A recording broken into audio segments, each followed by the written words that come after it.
था तो manager sir ने, डायरेक्टर सर ने एक अनुपम रघुवंशी जैसे व्यक्ति को बुलाया जो 3-3.5 घंटा बकवास किया। मुझे टॉयलेट तक नहीं आई, मेरे बगल वाले कुछ हंस रहे थे। उसके बाद भी मैंने उसकी बात सुनी, फोकस्ड हुआ और मैंने चयन किया। नहीं तो फेयर एंड लवली बाजार में बिक रही है, जानते हुए भी कि इससे गोरा नहीं होते हैं हम लगाएंगे। वैसे ही फुफ्फा के मौसी के चाचा का लड़का IIT में चला गया, तुम क्यों नहीं जाओगे? अरे भैया हमको मैथ नहीं आती है तो हम काहे जाएंगे? ये बात समझने के लिए ही मैं ये इतनी देर से अपनी बात आपसे कह रहे थे। हम रोज आपसे कहते हैं।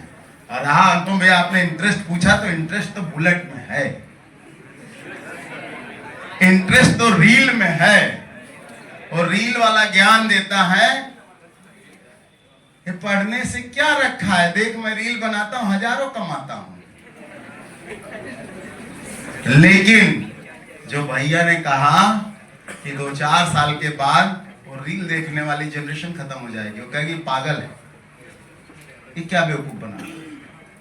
आपकी जनरेशन खत्म हो जाएगी जो रील देख रही है, क्योंकि उसको रियलिटी पता चल जाएगी। क्योंकि अनुपम रघुवंशी जैसे लोग CBSE सब अवेयर कर रही है, निकलो निकलो निकलो, इससे निकलो, और फिर वो क्या होगी, निकल जाएगी और तुम वहीं के वहीं बनगांव में घूमते नजर आओगे। और अभिनव गाड़ी में बैठ के वापस चला जाएगा। ये दिमाग में रखना, आप क्या कर रहे हैं, क्यों कर रहे हैं, या कब करेंगे, ये आपको तय करना है। ये मैं, आपके प्रिंसिपल, आपके टीचर, कोई मेंटर, कोई कुछ नहीं कर सकता। वो सिर्फ कह सकता है, बता सकता है, समझा सकता है। CBSE बार बार बार बार कह रही है। अनुपम जी जैसे लोग निकल के अपने काम को छोड़ के, जो जिनसे वो लाखों कमाते वो छोड़ के सिर्फ इस बात को बताने में लगे हैं कि भैया तुम भेड़ का तरीका मत बनो। तुमको क्या पता है, उस पे अपना जो इंटरेस्ट है, जो तुमको आता है वो पढ़ो। 10वीं तक आप सब जो बात हो रही थी सब समझ में आ रही है आपको, लेकिन उसके बाद भी मम्मी बोलेगी कि BSc ना करी तो बियाह कैसे हुई। हमार लड़का तब फौज में जाई, अब लड़का पतला दुबला फ्लैट फुटेड फौज में कैसे जाएगा।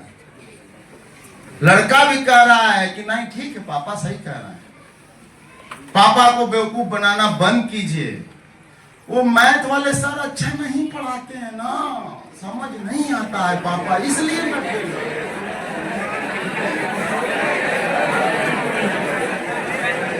वो एक मैडम आई है, उसका आवाज ये नहीं सुना देता। हम क्या करें। एक लड़के ने प्रिंसिपल सर, अनुपम भैया बड़ी मजेदार बात है, एक लड़का फेल हो गया 12th में, अपने स्कूल की बात है, कोई ऐसा विदेश की बात नहीं कर रहा है। 12th में फेल हो गया, केमिस्ट्री में फेल, फिजिक्स में फेल। उसके पिताजी आ गए लड़ने के लिए।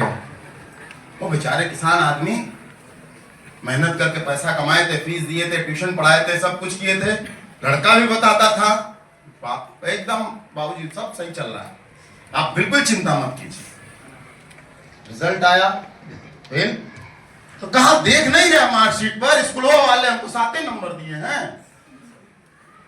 उसने क्या किया, जो थियरी का नंबर था उसको प्रैक्टिकल बना दिया, और जो प्रैक्टिकल का नंबर था उसको, देखिए मैं 30 में 30 पाया, लेकिन स्कूल वाले ने मुझको क्या किया है, 7 नंबर दे दिया। पिताजी लड़ने चले आए, मेरे बच्चे के साथ आपने कितना बड़ा अपराध कर दिया। फिर मैंने उनको बैठा, मैंने कहा बाबूजी आप गलत समझ रहे हैं, आपके बच्चे ने आपके साथ खेल कर दिया है। आप ही के साथ नहीं किया, मेरे साथ भी किया है, क्योंकि मैं जान ही नहीं पाया कि ये पागल था। अगर मैं जान गया होता तो 10th में ही कह दिया था कि तुम पागल हो, बाहर जाओ। तो जिसको ये लग जाए कि मैं पढ़ नहीं सकता, टाइम पास कर रहा हूं, तुम मत पढ़ना।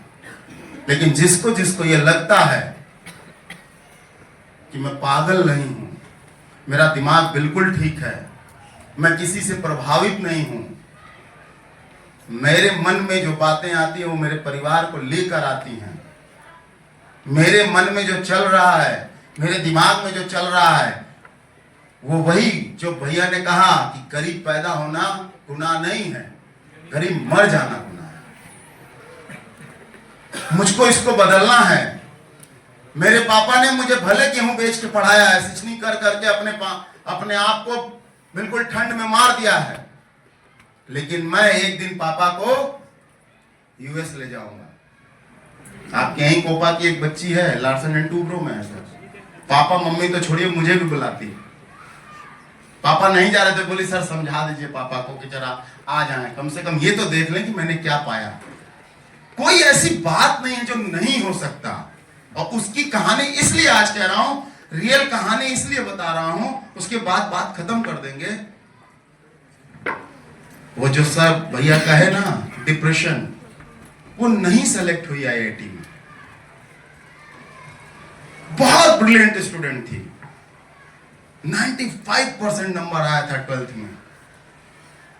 उसको इस बात का भी दुख हुआ था कि मैंने कह दिया था कि बेटा मत जाना कहीं तैयारी वारी करने, कुछ नहीं मिलता, पहले 12th करो, अपने अंदर की क्षमता को पहचानो कि तुम क्या हो, किधर जा सकती हो, सब्जेक्ट सिलेक्शन पहले कर लो।